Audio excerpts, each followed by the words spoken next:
Тәуелсіздіктің 30 жылдығына арналған мен үшін тәуелсіздік деген не челленджін Зеленый ауылының жалпы орта білім беретін мектебінен қабылдап алдық.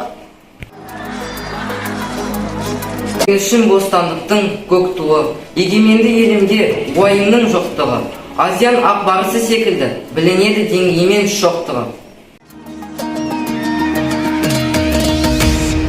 Летопись современного Казахстана начинается 16 декабря 1991 года. В этот день Казахстан объявил себя независимым суверенным государством.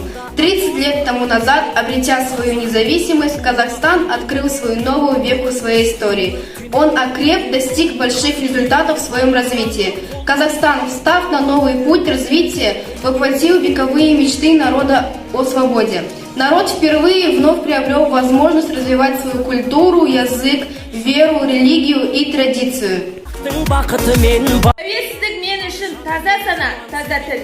Өміршеңдік халқымен қатарынан оза тұр. Қанын, жанын пида еткен бабалар, келешегі ап-айқын заманауи қожа тұр. Независимость Республики Казахстан – это наша главная ценность, и она превыше всего. What means independence to me? Independence is freedom, strength, free will, and my right. The glorious flag of Kazakhstan will always wave and shine, like its gleaming blue of heaven and golden sunshine divine. Наша независимость, наша цель и мир благоденствия. В этом мире есть лишь одна родина – это Казахстан.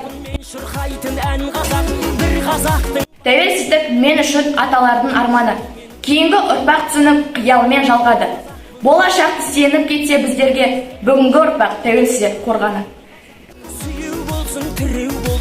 Приветствует тебя наш солнечный, наш гордый Казахстан.